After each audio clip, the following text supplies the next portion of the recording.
People say that there are leaders and then there are followers, but that's not necessarily true. There are three types of leaders. You are the leader of yourself. There are leaders who lead others, and then there are leaders who lead other leaders. So today I actually want to focus on the first leader, and that is how you can be a leader in your life and you can be a leader for yourself before we can focus on being a leader to others or being a leader of leaders. So let's start with how can I be a better leader for myself in my life? Because like I said, you are the leader in your life and nobody can take that from you. A lot of times we make excuses for why we can't be leaders in our lives. These excuses can sound like, I don't have enough money, I don't have the right equipment, I don't have the right information, I don't have all of the knowledge. So we oftentimes make excuses for why we can't do the things that we want to do in life and take leadership role in our own endeavors. And so I want to focus on the state of mind that leadership is, because this state of mind is a choice that you make, and the choices that you make don't always align with your values and your purpose. And so let's take a step back and learn how we can make choices that align with our values and our purpose. You are the leader of your life in your choices that you make, in your thoughts, in your spirituality, in your finances, and in your relationships. So how can you be a better leader in your life? I'm going to share the steps that I am taking, and I encourage you to take what resonates with you and to leave what doesn't. After all, I am a student in this life as well, and so I am sharing through my experiences in hope that they can also help you and inspire you and empower you. I want you to learn how you can shift your mindset, how you can manifest the life that you want, how you can heal, and learn to love yourself. So the first step in being a leader in your life is to make decisions based on your values. A lot of the times we tend to make decisions based on what other people are doing and not necessarily making decisions based from our own values. And it can be really tricky, especially if you're in a relationship where you go with the flow and you don't always take the time to reflect on if this is something that you necessarily agree on. And so what happens when we make these decisions without connecting with our values first? We end up losing ourselves. And so when we haven't taken the time to reflect on our values, we end up losing ourselves and we end up losing our voice. Leadership actually involves making decisions that align with your core values and beliefs. I actually want to read you a Bible verse that says, brothers and sisters, whatever is true, whatever is noble, whatever is right, whatever is pure, whatever is lovely, whatever is admirable, if anything is excellent or praiseworthy, think about such things. And this is in Philippians 4:8.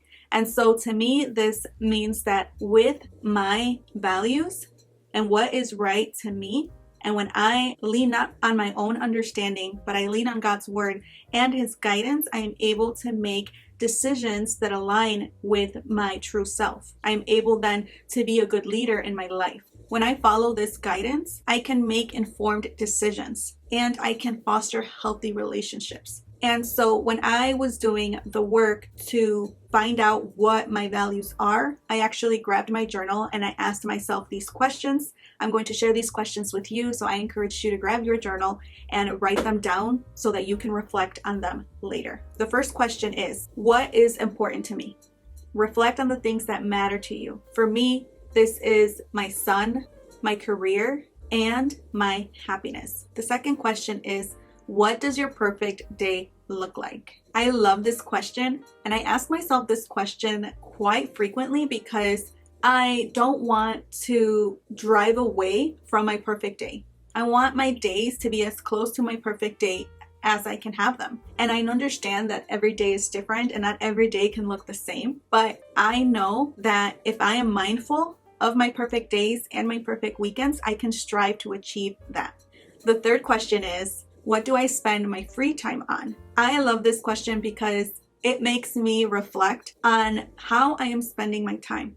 And I am able to see if I'm spending my time on doing things that bring me joy, or if I am being mindless about my time. Number 4 is, what do I enjoy doing? I have a journal spread with a list of all of the things that I enjoy doing. And whenever I need a reminder and need to reground myself, I oftentimes go to my list and do things from my list. And the last question is, what would I do if there were no limitations? The second step in being a leader in your life is to reconnect with your intuition. As women, we possess this unique gift of intuition. It's already yours. Embrace it and learn to listen to it.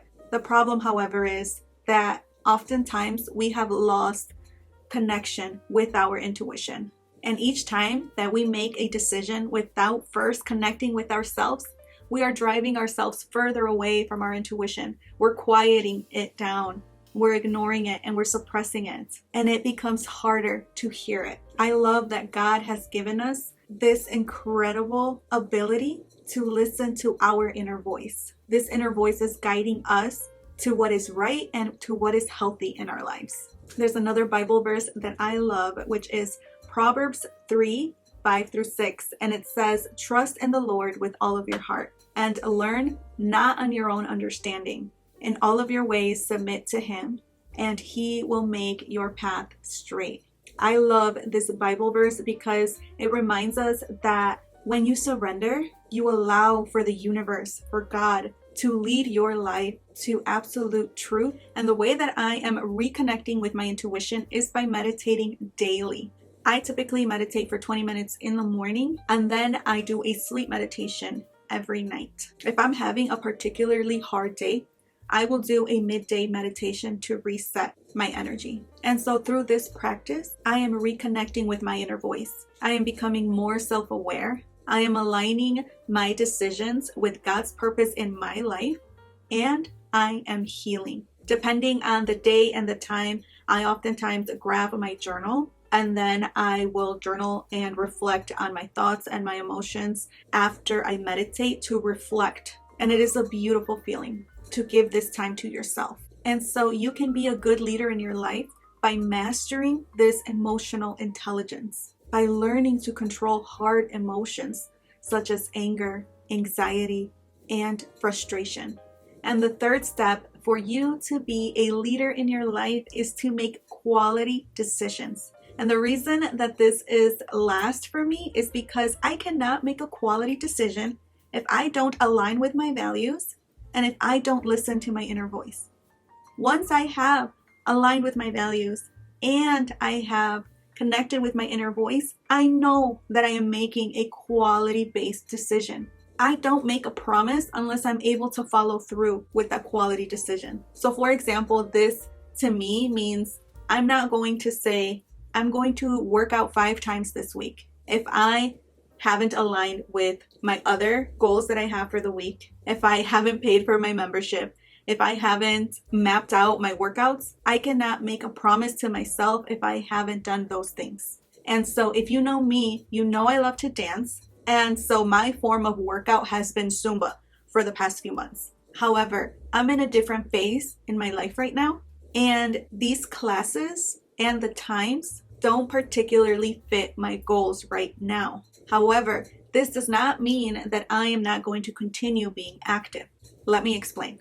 I recently made a quality decision of going for a 1-hour walk every day during my lunch, and then another 30-minute walk after dinner. I am also going to begin strength training at home, and I'm going to start hot yoga classes. I made a promise to myself to stay active, and I am making quality decisions based on the phase that I am in my life right now. So this is why I say, don't make a promise to yourself until you are ready to make a quality decision. Ask yourself, why do I want to do this? And how will I accomplish this? Because if you want a different reality, you need to make quality decisions. Albert Einstein said it best. The definition of insanity is doing the same thing over and over and over again and expecting different results. And so every time that you make a quality decision, you are knocking on new doors, and each door is an opportunity for a new reality. You can start with small, healthy habits so that you can be a leader in your life. You can start with gratitude. and prayer. You can start by drinking more water, but just know that every small, healthy habit snowballs into larger habits, therefore creating higher quality decisions. And give yourself credit for being resilient. You are stronger than you think, and you've come such a long way already. Just by listening to this podcast, you're taking the time to learn new things. And for that, I am so proud of you. And thank you for tuning in. If you made it to the end of this video, go ahead and leave this affirmation in the comments section below. I embrace being a leader in my life, and I will make quality decisions moving forward. Also, let me know what kind of content you would like to see next. I would love to get your feedback. And if you would like more motivation sent to your phone on a weekly basis, you can join the community at mindsetmanifest.co and sign up to receive the Wise Wednesday newsletter that goes out every week. And I'm going to leave you the same way that I always do. You matter, you are doing your best, and that is good enough. Until next time, my friend, stay amazing.